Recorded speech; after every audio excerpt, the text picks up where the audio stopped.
All right, we'll go ahead and get started. I do want to mention a couple things before we get going here. Is everybody getting the messages that I like, the weekly announcements and stuff that I post on Drury's message board and stuff? Because I had like 1 or 2 students who said they weren't getting them, and so then they had to go change their settings and stuff. But is everybody getting those? I try and post them each Sunday so that you guys kind of have a heads up on what's going to be going on.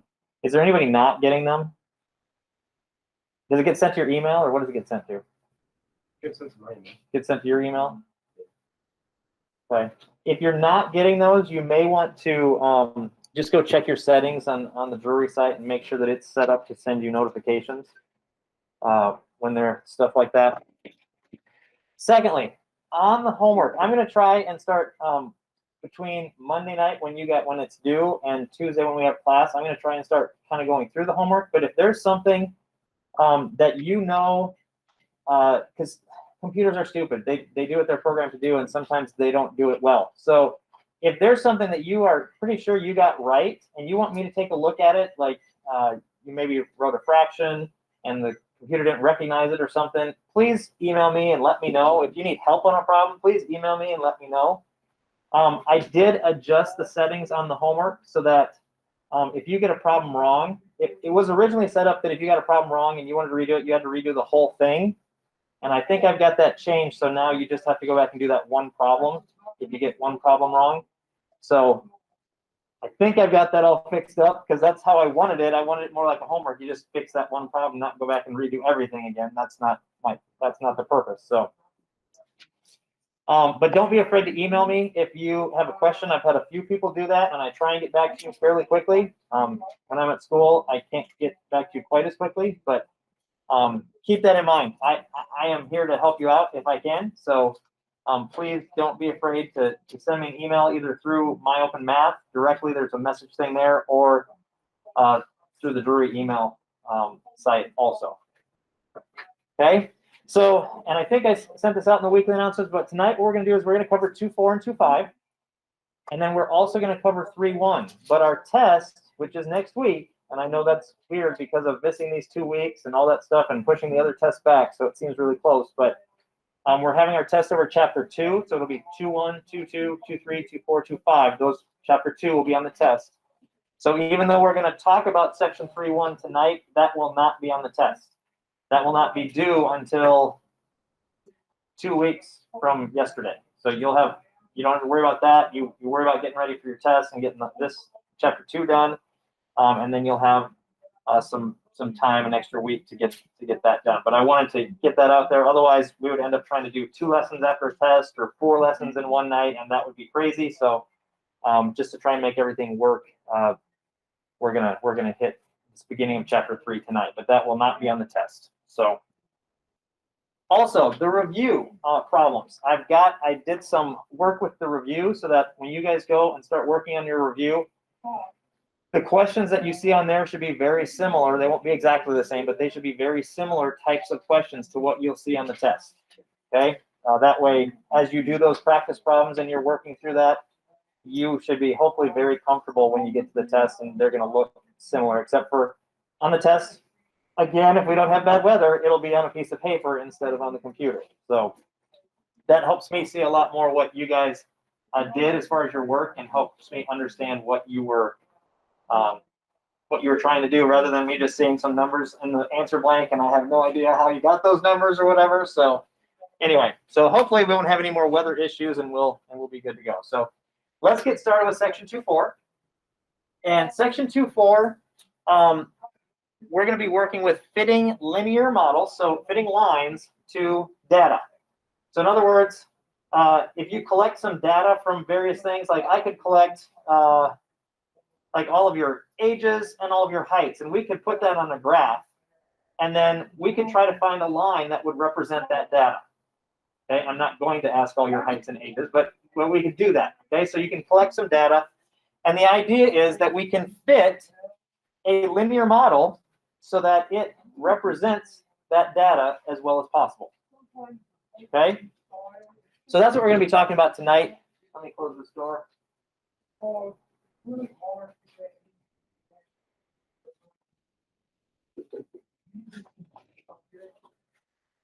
Okay, So looking at this, we've got a table, and the table shows the number of cricket chirps in 15 seconds. So they took 15 seconds of time. They counted how many times the crickets would chirp in that 15 seconds. And they were also measuring the air temperature at the time to see if there was a relationship between the number of times the crickets chirp and the temperature outside. So we're going to plot this data, and we're going to see if it looks like it's could be represented by a line or not. Okay? Oh, yeah, I just messed that up. Okay, I'm going to have to write these down because I realized that I have my graph here and I don't have the points. All right, chirps and temperature. So we've got 44, 35, 20.4, 33, 31, 35, 18.5, 37, and 26. And that goes with 80.5, 70.5, 57, 66, 68, 72, 75, and 53. All right, well, that's something I have to fix for next time. Okay, so we're going to graph these points, and we're going to view, well, we've got the graph here for us. So we're going to view the chirps as the left and right value, and the temperature as the up and down value. Okay, so if we start putting these on here, we've got 44 and 80.5. So we would go over to 44, which would be about right here, and then up to 80.5. And so that's going to be about right there. Okay, then we got another one, 35 and 70.5. So 35 and 70.5 is going to be about right there. Then we'll have 20.4 and 57, which will be about right there. Is everybody okay with plotting those, how we do that? Okay, 33 and 66 will be about right there.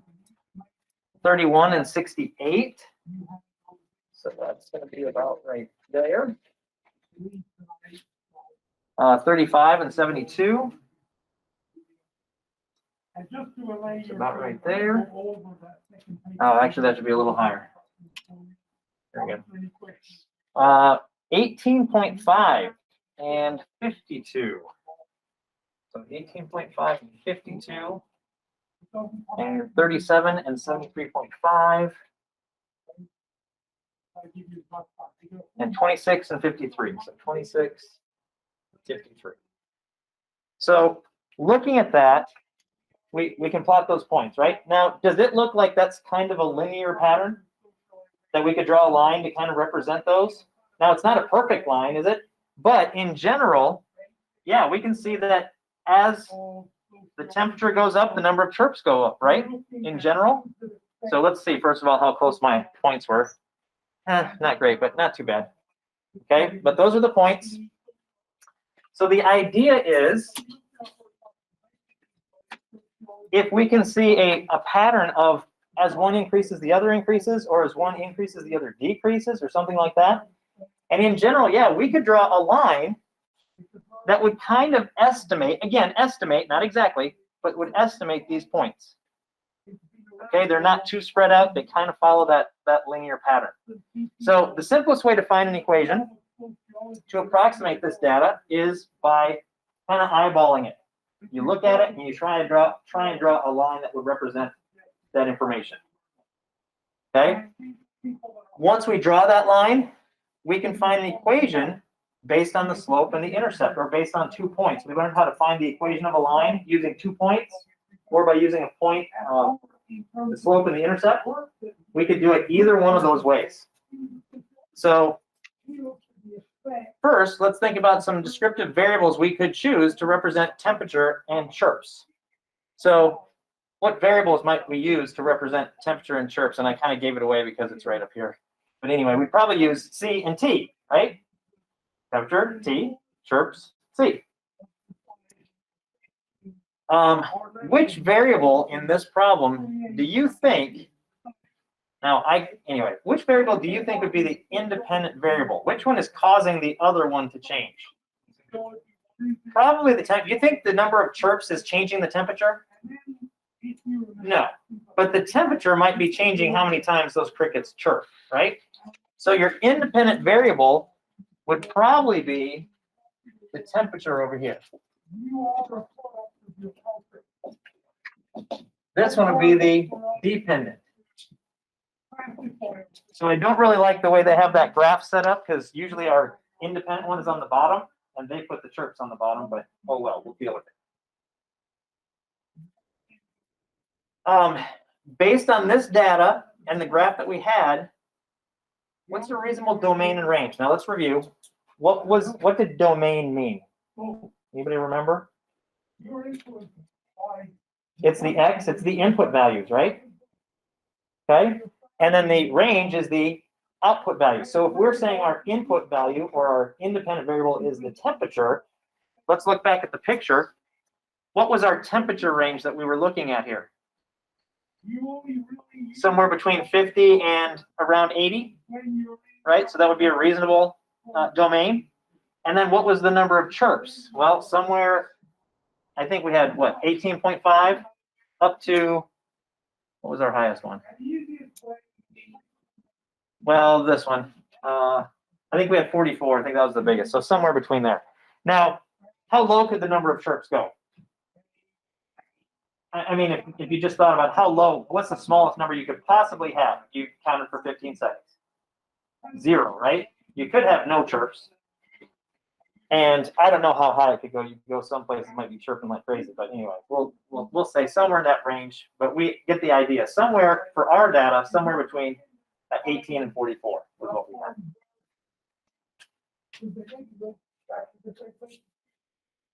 Based on the data alone, so in other words, our table, is this function one-to-one? Remember what one-to-one meant? Every input had its own unique output. What do we think? And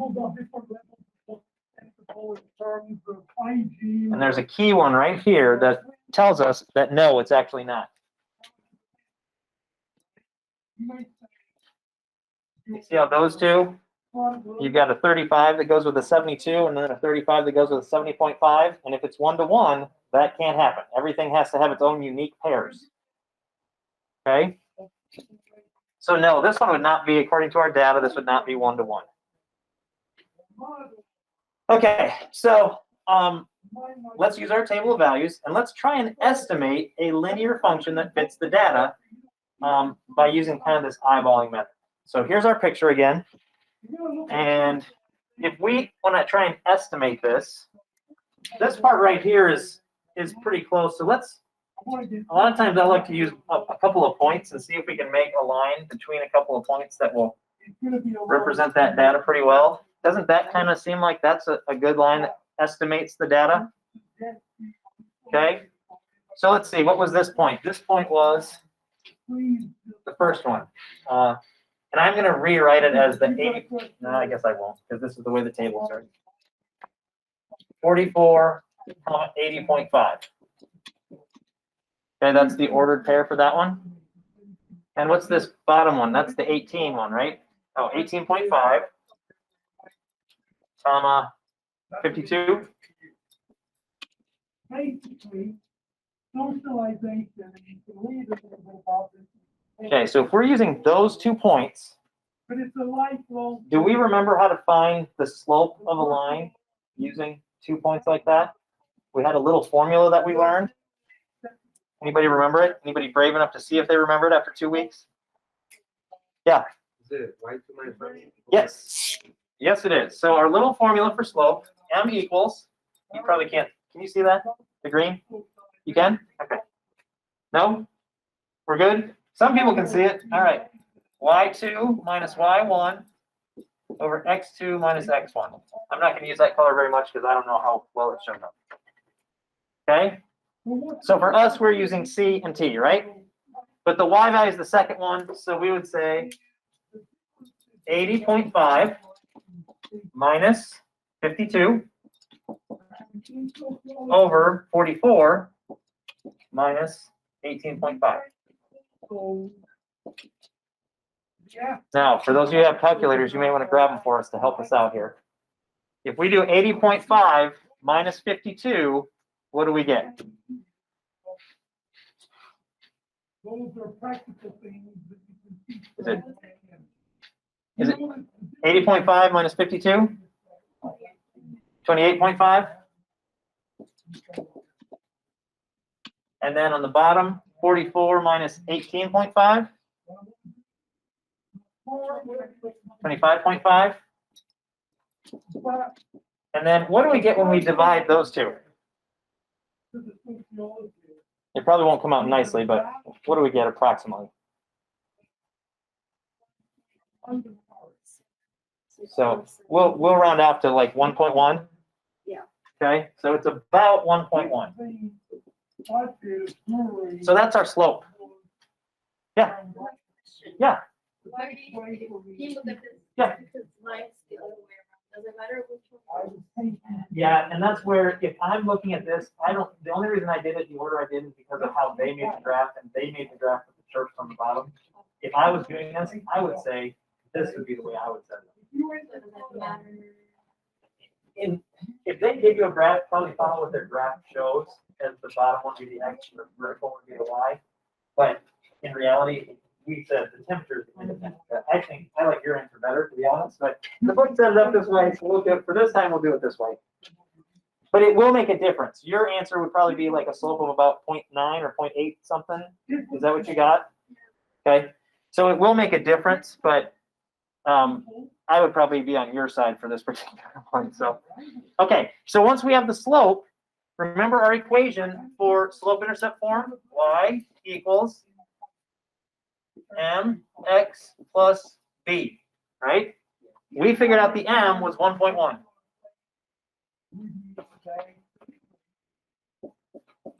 Our goal now is to figure out what the b is, right? The intercept. You remember how we did that? America. Not necessarily the smallest domain, but what we need to do is just pick one of these points to plug in the x and the y value. Just pick one of them. You don't have to pick both. You can't pick both. Just pick one of them. What's that? 44 and 80.5? That's the one you want to use? Yeah, one or the other. It doesn't matter. You'll get the same answer both times. Either the 44, 80.5, or the 18.5, 52. One or the other. It doesn't matter. So she said 44 and 80.5. So let's see that one. So the x value was the 44. The y value was the 80.5. And if we multiply this,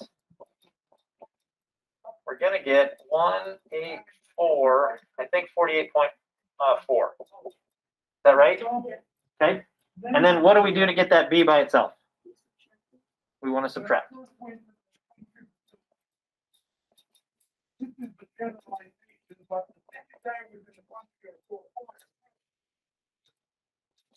So it looks like b is 32.1. Okay. So at that point, we go back to here and we know what our equation is going to be. Now we're going to replace it with c's and t's because that's what we were going to use. Okay. Now our y is this one. So we're going to say t equals 1.1 times x, which we're using c, plus 32.1. This is kind of interesting. We're saying if there are 0 chirps, what does the temperature end up being? 32.1. Does that number matter to any of us when we talk about temperature? It's freezing temperature, right? So in other words, if it gets too cold and it gets freezing, evidently the what are we talking about? Crickets stop chirping. Okay, so that's kind of interesting, but that's the equation we would come up with. Again, if I'm doing this, I think the temperature is the independent variable, like you guys all agreed, and I would probably switch this around. But for the graph that they've got, they use the bottom as the chirps and the top as the temperature. So we'll go with them for now, but you would get a slightly different answer if you had those axes switched around. Okay, but does that process make sense? How you can use a couple of points to help you make a line? And again, you're probably all going to get different answers because you will probably have a slightly different line, right?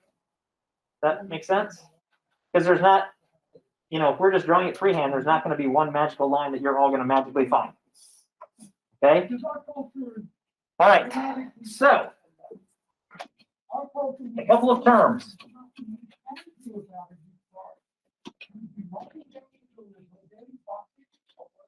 The first term is what we call interpolation.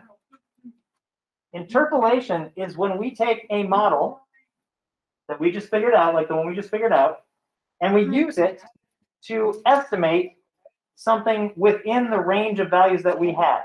So we went from 18.5 up to, what was it, 44?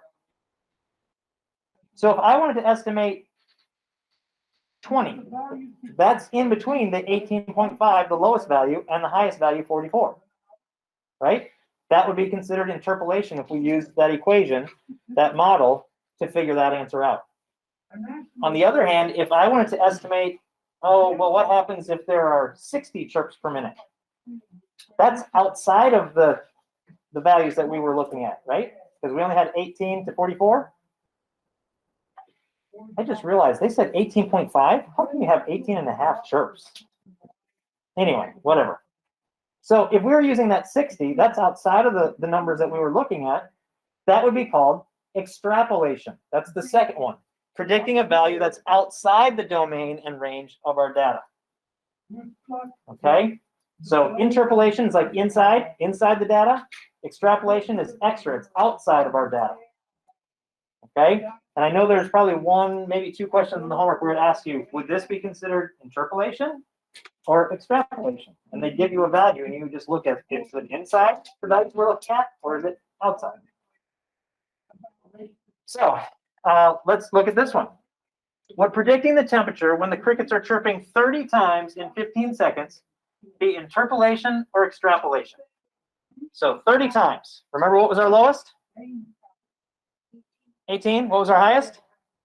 44. Is 30 in between those two? Yes. And so this is interpolation. It's in between those, the smallest and biggest values. Okay? Make a prediction and discuss if it's reasonable. Well, let's go back to our equation.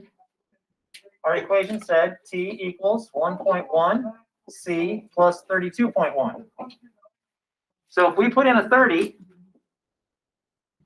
where's that going to go, for the T or the C? It's the C, right? That number of chirps. So 1.1 times 30. So that's 33. So we get 65, about 65.1 degrees would be our temperature. Now, if you remember back to your picture, does that seem reasonable? Well, let's check. 30, 65 would be about right here. Does that seem like it matches pretty well with the values? Yeah, it does. Seems reasonable. Okay. Does that make sense how we do that? Once we have our model, then we can use it to make a prediction. And we can either predict inside of our values, interpolation, or further out, and that's extrapolation. Oh, I should erase that. We're going to need it again, I think. So would predicting the number of chirps crickets will make at 40 degrees be interpolation or extrapolation? Well, this time they're talking about temperature, right? What was the lowest temperature that we had? You probably don't remember it.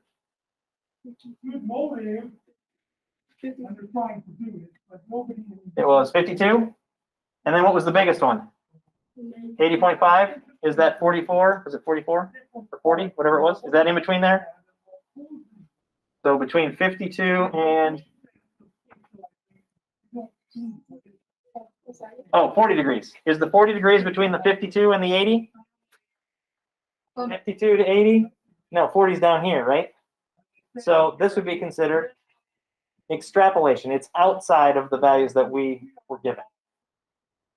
Okay, does that make sense? If it's inside the values we're working with, interpolation. If it's outside those values, then it's extrapolation.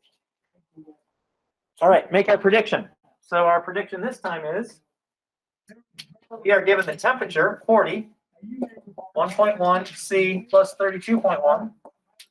All right, let's practice our algebra skills. What are we going to do to try and get that C by itself? Subtract. Subtract what? The 32.1. Correct.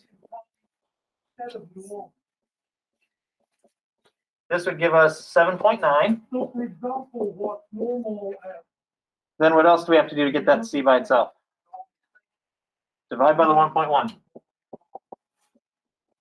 And we're going to get something a little bit bigger than 7, right? 7 point, maybe we got it like 7.1, 7.2 maybe. We'll just go 7.2. Okay, but it's going to be right around there. Okay, so again, does that seem reasonable? Well, yeah, it seems like the colder the temperature gets, the less chirps we're going to hear. So if we go below our 52 down to 40, we should hear less chirps than the 18 that we had previously. Okay. All right. Try this one here quickly. What sort of a temperature would you predict if you counted 20 chirps in 15 seconds? Remember what our equation is. T equals 1.1 C plus 32.1. See if you can come up with an estimation. Now remember, the 15 seconds was just part of it. They were always looking 15 seconds and counting the chirps. So that you don't use that number. It's just the 20. When you get older, people don't care anymore.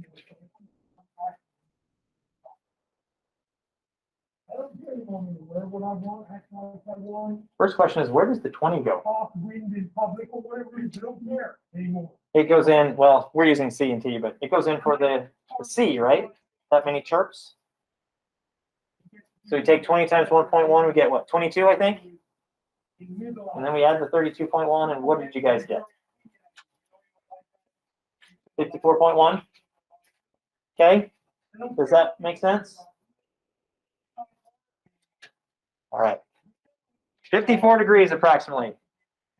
Okay, so we must have a pretty good model. It even matches the answer that they were coming up with. Okay, so we are not going to be doing this, but I want to talk about it. But if you get certain calculators or certain computers, they will actually find the absolute best line of fit, or the line of best fit is what it's called. And they use a mathematical equation to come up with this line based on the data values you give it, the line that is the best one to represent these points. Okay, now again, we're not going to do it, but we're going to kind of use that information. Because I don't expect you guys to go out and buy a $100 calculator. That would be a waste of your money. Unless you're really going to do a whole bunch of math in the future. So there is a statistical technique for finding a line of data that minimizes the differences between the line and the data values. In other words, it matches up as closely as possible. There's still going to be gaps in between the points and the line, but it matches as closely as it can when we look at all the different points. So the technique is called the least square regression and can be computed by many graphing calculators and spreadsheets and different things like that. But what we're going to focus on is this sort of a situation. Once we get that information, so here's the deal. A regression was run to determine the relationship between the number of years since 2010 and the amount of money in millions spent on apps in the United States. The results of the regression are given right here. So do you see that what we have right here is like the setup for a line in slope-intercept form? Except instead of an M, they use an A. The only difference? And then notice what we're given. They give us an A value and they give us a B value. Right? They've figured it out for us. They've figured out this line that's the best one for this problem. Okay? And this was just on a calculator, a graphing calculator. So our equation is y equals, and then we use this A value, and we are going to round off. We're not going to write down all these numbers. Okay, but we would say like 1.752 or 753 if we round it off, times x, plus the b value, and the b value is 14.673. So does everybody see where this equation comes from based on this information? we're just taking this A value and putting it in right here. This B value gets put in right there. That's all we're doing. We're just putting in those values to get our equation. Okay? Now we're going to talk about the R squared and the R in just a little bit, but right now we don't worry about that. We're worried about the A and the B. Use this to predict the amount of money spent on apps in the year 2020. Now here's where you have to be careful. A lot of times we just take numbers like 2020 and we stick it into the equation, right? But what did they tell us here? X actually represents the number of years since 2010. So if you're starting at 2010, what would we use for X if we're going to 2020? How many years has that been? 10. Does that make sense? So we're going to use X equals 10. And we're going to take that 10 and we're going to plug it in right over here into our equation, right there. Just plug it in for the X and then do the math.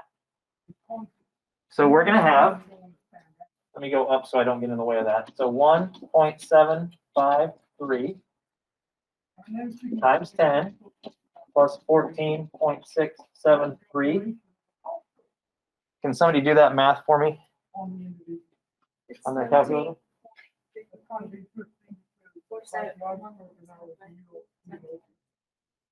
Yeah, this part is going to be 17.53. And then plus the 14.673.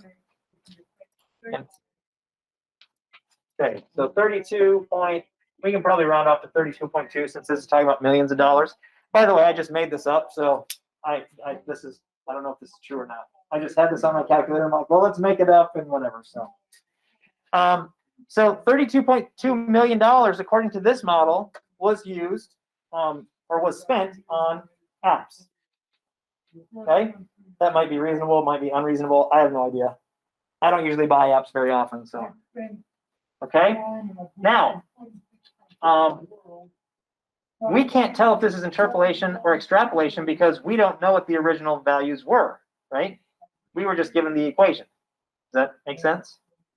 But based on the equation, the line of best fit, we can estimate the value. Okay? Is everybody okay with how we did that? All right.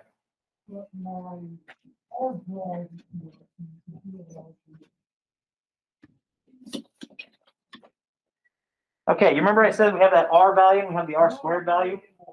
That's what this is. Most calculators and computer software will also provide you with a correlation coefficient.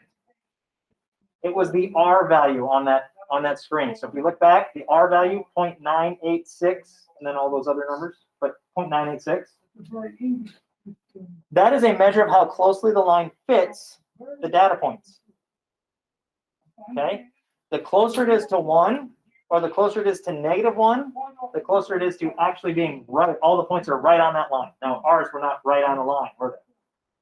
When we did ours. So ours would not be equal to 1, but it'd probably be, somewhat close to 1, maybe around 0.9. Okay? So here's the deal about the correlation coefficient, which is the R. The R value is always between -1 and +1. It can never be outside of that. It's always between -1 and +1. If R is positive, it suggests a positive or an increasing relationship. In other words, as one thing goes up, so does the other one. Like our chirps and our temperature, right? As the chirps got bigger, the temperature was bigger. They both went in a positive direction. On the other hand, if your R value is a negative number, it suggests a negative relationship. As one thing increases, the other one is going to decrease. Okay? Like probably the temperature outside, if it goes down, oh no, wait, that's not going to work. Never mind. That was a bad example. That was going to be a positive one. The closer the value is to 0, the more scattered out the data is. 0 means there's really no relationship at all. They're just kind of all over the place. Okay, the closer the value is, I don't know what happened with my stuff here, but the closer the value is to 1 or -1, the less scattered the data is. If it's exactly 1, all the points are directly on the line. if it's exactly -1, all the points are directly on the line, but the line has a negative slope. Okay? So you don't get ones very often, or negative ones. So let's see if we can recognize some of these relationships. Is anybody still writing? Do I need to wait? Okay, I'll wait.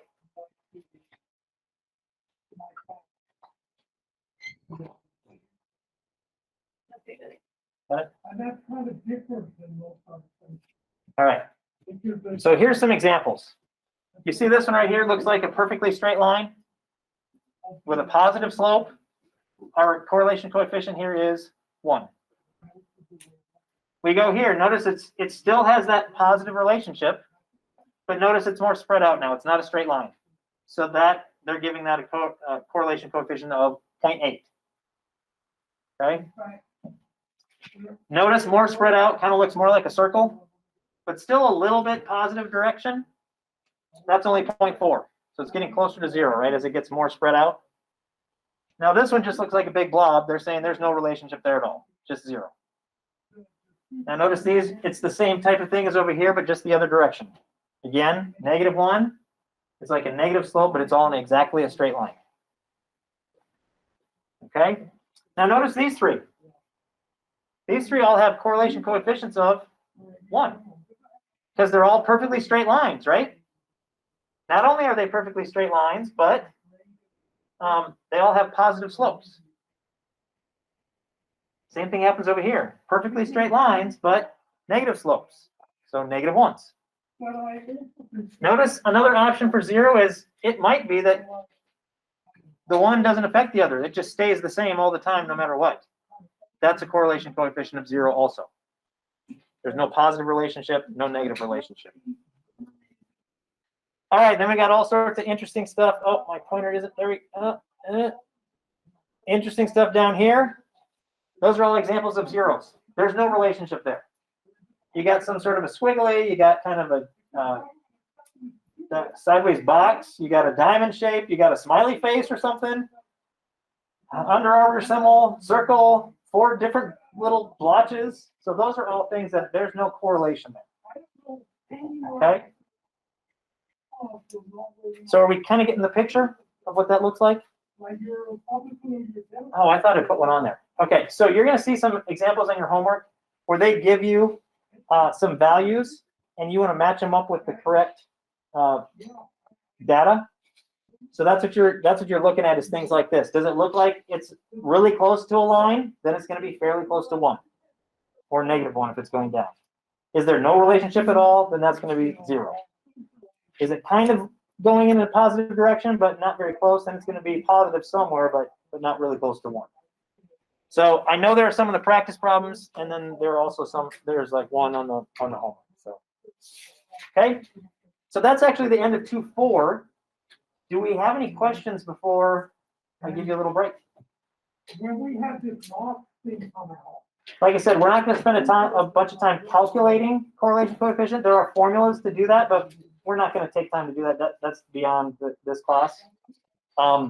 If everyone was required to get a graphing calculator, we could punch it into the calculator and do it, but I'm not going to require you to all get a graphing calculator. Again, that'd be a waste of $100 for you, and you probably won't use it too much after this class. So, all right, there are only 6 graded problems because there wasn't a ton here, right? It's going to be, there is a problem, like I said, where you're matching a correlation coefficient with a picture. There's a problem where you are using some information like this to figure out something. So like this example, let me think what else we had. I can't remember all of them. I go through these assignments and I'm like, I got to make sure we cover everything. So, but there's only 6 problems there. And again, those would be due next week, Monday night. And again, if you guys have questions, please ask. Please ask me, or if you want to get through it, that's fine. But I am available to answer your questions if you want to shoot me an email. I'm not here saying, no, you just do it all by yourself. That's not what I'm about. Yeah.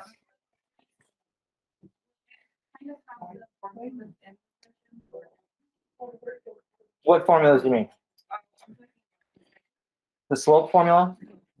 The slope formula is probably one that you should know. So that's one, yeah, that's a good question. Because it's always a question of what do we need to remember. So I would say you should know the slope formula. That's one you should know. And then you should also know